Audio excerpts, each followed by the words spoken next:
My name is Michael Sini. I wanted to make a quick video after seeing one recently from a fellow police officer who pointed out and was very verbal about his thoughts that I believe many of us share. I decided to make my own video, encourage others to do the same.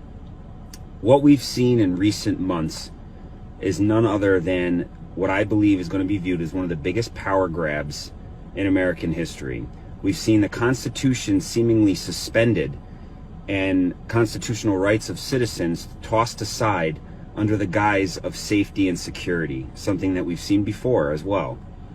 You know, I swore an oath to the Constitution against all enemies, foreign and domestic, and I stand on that oath, and I will continue to stand on that oath, and there is not a human being that can alter my oath between myself and the Constitution, myself and God.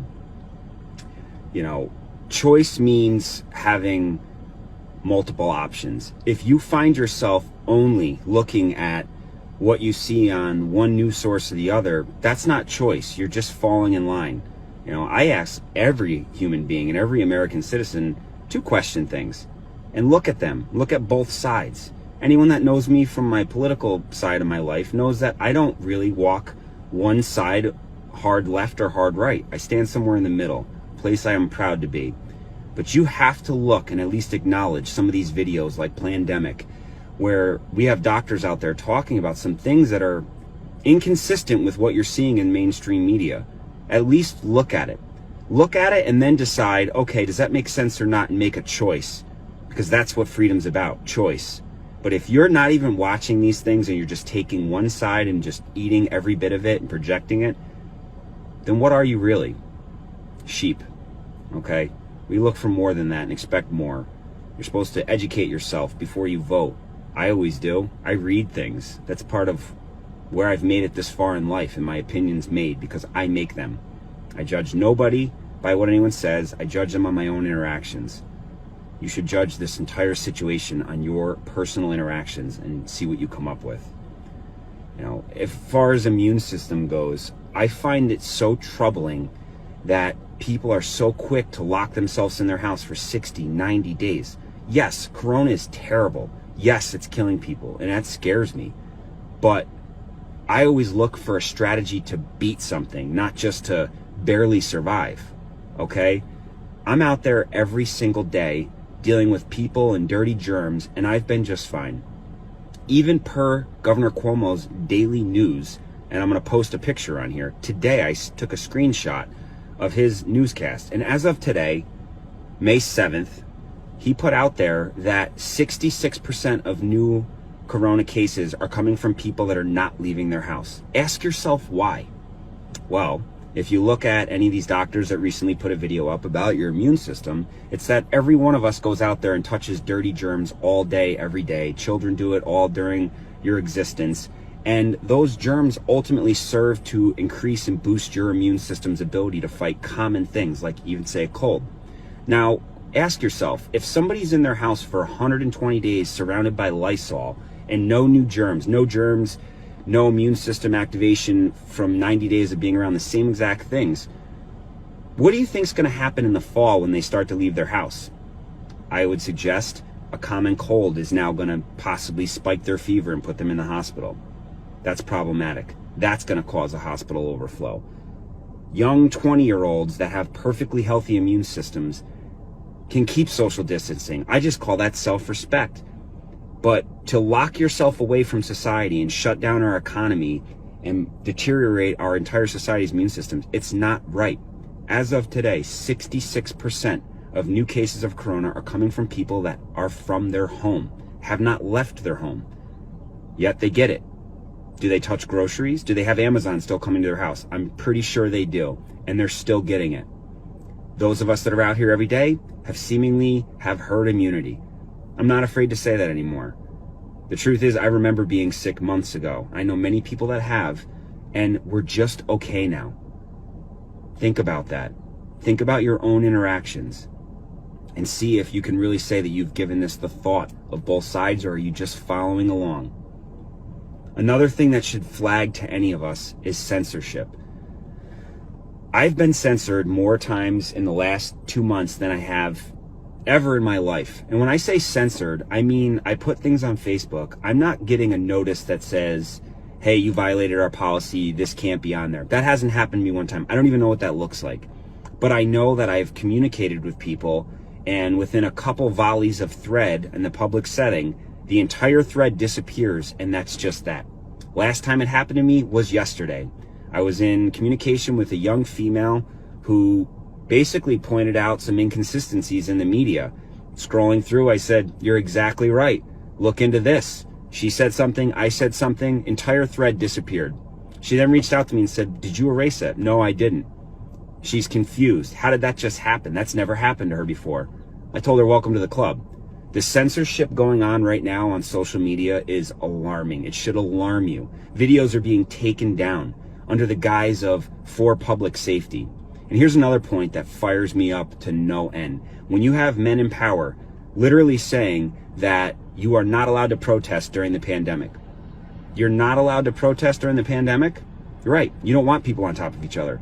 But then you need to stop making laws and changing things. The entire American system of government is based on the fact that you work for the people. And when you push the people too hard, they come together and tell you you need to knock it off.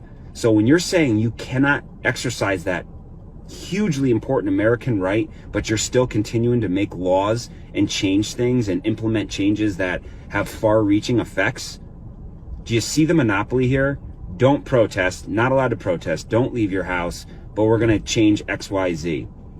And then suddenly I see Bill Gates, suddenly in charge of New York education. He's got no background in that. He's a good computer guy.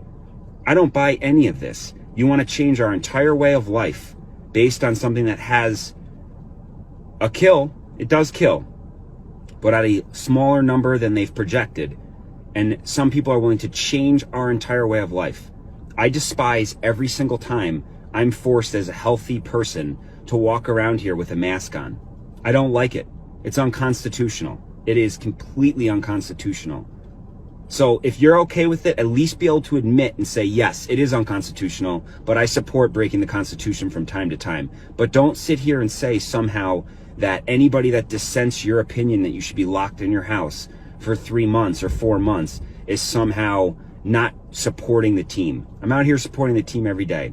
I've served in combat theaters all over this world. And there's that other point I wanted to make. This other police officer did too. He's an Army Special Operations operator, and now he's a police officer. And he brings a great point, and it hit me hard this morning when I watched his video.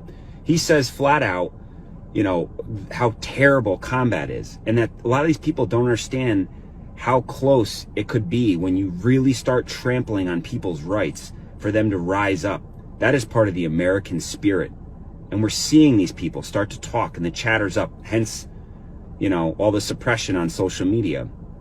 I've been overseas and I've been in combat, and it's terrifying. And I was in a country that has been abused for hundreds of years under a complete and utter dictatorship. And with old equipment and limited supplies, they put up one heck of a fight. Those of you out there that think that somehow Americans are just going to roll over and continue to let you trample all over their rights, especially you police officers, I will tell you, I am not naive to what some of the people in this world have, and Americans especially, the kind of hardware they keep locked in deep, dark places. And I am well aware of their fighting spirit, because 5 years ago, 6 years ago, I was one of them too. I put on a badge because I'm proud to serve my community in a helpful manner. I wear this badge right here because I support the Constitution of the United States of America, and I've already accepted and resigned myself that I'd be willing to risk my life over, you know, for anyone else's that I stated an oath to serve. In this case, me being verbal right now is the same exact concept. People need to open their eyes. Look what's going on. Look at multiple media sources. Look at some of these videos and really ask yourself if this is all making sense to you. Do these steps are we taking, are they effective? If they're effective, how is 66% of new corona cases in New York coming from people that haven't left their house? Think on that for a minute. Just know, if you're a police officer out there, I hope you all start to really get the nerve to speak your mind and speak the truth. point out these things, and hopefully others will join. They're starting to see doctors out there and come together to really make it clear that we support the Constitution. We support human life and protecting the most human life we can in this country. And we can't do that if we cripple our economy and send our young and healthy to erase their immune systems in their homes. I support everyone's right of free choice. Whether you want to stay in your house for 1 year or not, that's up to you, and I support every bit of your right to do that because this is America. But stop virtue signaling and acting like the rest of us are criminals because we want to go visit our relative who wants to visit us. Because I'll tell you right now, I visit my family. Yes, I do. And I'll continue to do that. And there's not a human being that's going to stop me from doing that. To the rest of you out there, I wish you all the best. Be safe. Educate yourself. And just know there are officers out here that understand what's going on. And we stand to defend the oath to the Constitution above all else. Thanks.